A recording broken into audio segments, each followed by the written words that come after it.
Bismillahirrahmanirrahim. Assalamualaikum warahmatullahi wabarakatuh. Selamat pagi teman-teman semuanya. Semoga dalam keadaan sehat selalu. Perkenalkan, kami dari kelompok 6 yang beranggotakan 3 orang, yakni saya sendiri, Zela Pamelia, kemudian ada Mbak Siti Maryam, dan Mbak Siva Nurhalisa Adrina. Baiklah, pada hari ini kami akan mempresentasikan mengenai materi bentuk-bentuk komunikasi interpersonal, studi kasus di kampus, masyarakat, dan tempat kerja. Baiklah, untuk materi pertama akan disampaikan oleh Mbak Siva. Kepada Mbak Siva kami persilahkan. Baiklah, di sini saya akan menjelaskan tentang landasan teori komunikasi interpersonal. Pada hakikatnya, setiap manusia suka berkomunikasi dengan manusia lain. Karena manusia merupakan makhluk sosial yang dalam kehidupannya selalu ditandai dengan pergaulan antar manusia. Pergaulan manusia merupakan salah satu bentuk peristiwa komunikasi dalam masyarakat. Di antara manusia yang saling bergaul, ada yang saling membagi informasi dan ada pula yang membagi gagasan dan sikap. Pergaulan ini lebih dalam bentuk komunikasi antar pribadi. Bentuk khusus dari komunikasi antar pribadi ini terbagi menjadi dua. Yang pertama yaitu komunikasi diadik dan yang kedua yaitu komunikasi triadik. Komunikasi diadik adalah yang melibatkan hanya dua orang seperti suami istri, dua sejawat, dua sahabat dekat, guru dan murid dan sebagainya. Sedangkan komunikasi triadik yakni komunikasi antar pribadi yang pelakunya terdiri dari 3 orang, yakni seorang komunikator dan 2 orang komunikan. Jika misalnya A yang menjadi komunikator, maka ia pertama-tama akan menyampaikan komunikasi kepada B. Kemudian kalau dijawab atau ditanggapi akan beralih ke komunikan C secara berdialogis. Menurut Cangara, komunikasi interpersonal dibedakan menjadi 2 macam. Yang pertama yaitu komunikasi diadik dan yang kedua yaitu komunikasi kelompok kecil. Komunikasi diadik adalah proses komunikasi yang berlangsung antar 2 orang dalam situasi tatap muka. Komunikasi diadik menurut Wayne Pace yang dikutip David Cangara dapat dilakukan dalam 3 bentuk, yakni percakapan, dialog, dan wawancara. Kemudian komunikasi kelompok kecil adalah proses komunikasi yang berlangsung antar 3 orang atau lebih secara tatap muka, di mana anggota-anggotanya saling berinteraksi satu sama lain. Selain itu, pembicara berlangsung secara terpotong-potong, di mana semua peserta berbicara dalam kedudukan yang sama atau tidak ada pembicara tunggal yang mendominasi situasi. Selanjutnya yaitu bentuk-bentuk komunikasi interpersonal. Bentuk-bentuk komunikasi interpersonal terbagi menjadi 2. Yang pertama ada komunikasi verbal dan komunikasi nonverbal. Komunikasi secara verbal yaitu komunikasi dengan menggunakan kata-kata. Cara mengungkapkan perasaan tergantung pada kesadaran dan penerima terhadap perasaan tersebut. Yang kedua yaitu komunikasi nonverbal. Lily Wery menyatakan bahwa dalam komunikasi interpersonal menggunakan tanda-tanda informasi verbal maupun nonverbal dalam menyampaikan pesan. Sehingga pesan yang disampaikan dapat menunjukkan kedekatan hubungan antara komunikator dan komunikan, serta pesan yang disampaikan dapat diterima oleh lawan komunikasi secara baik dan mendapat umpan balik secara tepat. Selanjutnya yaitu komunikasi yang efektif adalah komunikasi yang mampu menghasilkan perubahan sikap pada orang yang terlibat dalam komunikasi, atau dapat dikatakan komunikasi yang efektif merupakan saling bertukar informasi, ide, kepercayaan, perasaan, dan sikap antar 2 orang yang hasilnya sesuai dengan harapan. Menurut De Vito, komunikasi interpersonal yang efektif memiliki indikator antara lain keterbukaan adalah kemauan menanggapi dengan senang hati informasi yang diterima di dalam menghadapi hubungan interpersonal. Keterbukaan atau sikap yang terbuka sangat berpengaruh dalam menumbuhkan komunikasi interpersonal yang efektif. Yang kedua yaitu empati, adalah merasakan apa yang dirasakan orang lain atau proses ketika seseorang merasakan perasaan orang lain dan menangkap arti perasaan itu. Kemudian komunikasinya dengan kepekaan sedemikian rupa hingga menunjukkan bahwa ia sungguh-sungguh mengerti perasaan orang lain itu. Yang ketiga yaitu dukungan. adalah situasi yang terbuka untuk mendukung agar komunikasi berlangsung efektif. Sikap suportif adalah sikap yang mengurangi sikap defensif dalam komunikasi. Yang keempat yaitu rasa positif. Adalah perasaan positif terhadap diri sendiri, kemauan mendorong orang lain lebih aktif berpartisipasi, dan kemauan menciptakan situasi komunikasi kondusif untuk berinteraksi yang efektif. Yang terakhir yaitu kesetaraan. Adalah pengakuan kedua belah pihak saling menghargai, berguna, dan mempunyai sesuatu yang penting untuk disambungkan. Baik, yang selanjutnya yaitu kampus. Kampus adalah sebutan yang dipakai untuk menunjang pada suatu wilayah atau tempat yang terdiri dari gedung-gedung tempat berlangsungnya layanan administrasi dan kegiatan belajar mengajar pada jenjang perguruan tinggi. Sementara itu, para ahli ada yang mengatakan bahwa kampus adalah sebagai tempat yang dapat menunjang semua kegiatan perguruan tinggi yang mencakup kegiatan perkuliahan, rekreasi, olahraga, seni, dan peribadatan. Memperhatikan dua batas di atas, ada dua unsur pokok dalam kampus, yaitu hal-hal yang bersifat fisik dan non-fisik. Unsur-unsur yang bersifat fisik adalah berupa gedung dan peralatannya, dan yang sifatnya non-fisik berupa jasa layanan administrasi dan layanan akademik yang berupa transfer berbagai bidang keilmuan yang menjadi kajian pada perguruan tinggi yang bersangkutan. Berkaitan dengan unsur yang kedua, ada dua faktor utama yang akan menandai integritas kampus. Pertama, kebudian yang dijunjung tinggi serta menghiasi perilaku anggota-anggotanya. Kedua, ke dalam bidang keilmuan yang dikuasai dan dikembangkan oleh warganya. Keluhuran budi di sini adalah relasi dan interaksi yang terjadi di antara warga kampus yang meliputi karyawan, mahasiswa, dosen, dan pimpinan perguruan tinggi. Adapun ke dalam bidang keilmuan adalah karena pendidikan tinggi memiliki tugas layanan akademik untuk mentransfer berbagai bidang ilmu yang menjadi bidang kajian pada perguruan tinggi itu. Oleh karena itu, perpaduan keduanya merupakan hal yang mutlak. Pendidikan yang manusiawi haruslah memanusiakan manusia. Dengan demikian, peserta didik atau mahasiswa harus dihadapi serta utuh, simultan, dan terkoordinasi melalui semua sarana pendidikan. Kampus ibarat miniatur sebuah negara. Hampir setiap unsur-unsur negara juga terdapat di dalam kampus, dengan teristilahan yang berbeda.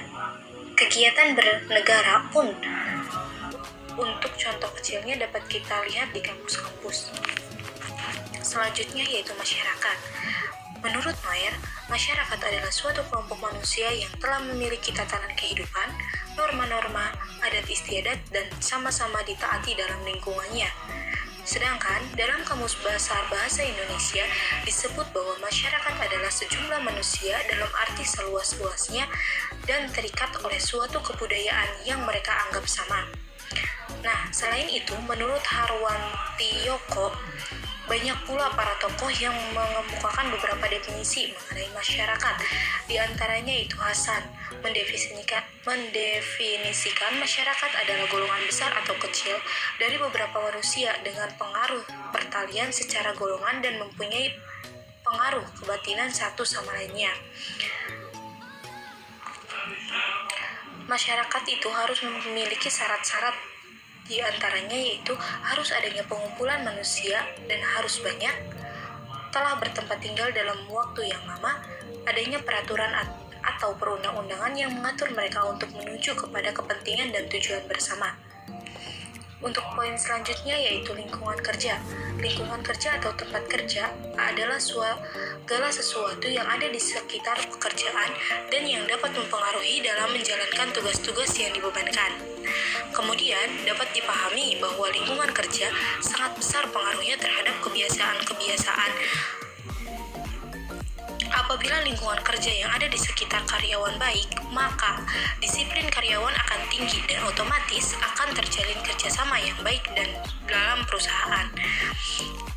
Sadarmiati menyatakan bahwa secara garis besar, lingkungan kerja terbagi menjadi dua, yaitu lingkungan kerja yang baik, yakni semua keadaan bentuk fisik yang dapat mempengaruhi karyawan, baik secara langsung maupun tidak langsung, dan yang kedua yaitu lingkungan kerja non-fisik, yakni semua keadaan yang terjadi yang berkaitan dengan hubungan kerja, baik berhubungan dalam atasan, sesama rekan kerja, atau hubungannya dengan bawahan.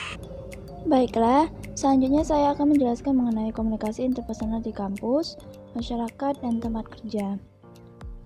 Komunikasi interpersonal di kampus, ada begitu banyak bentuk komunikasi interpersonal yang terjadi di sana, baik antara dosen dengan mahasiswa, dosen dengan dosen, mahasiswa dengan mahasiswa, dan lainnya.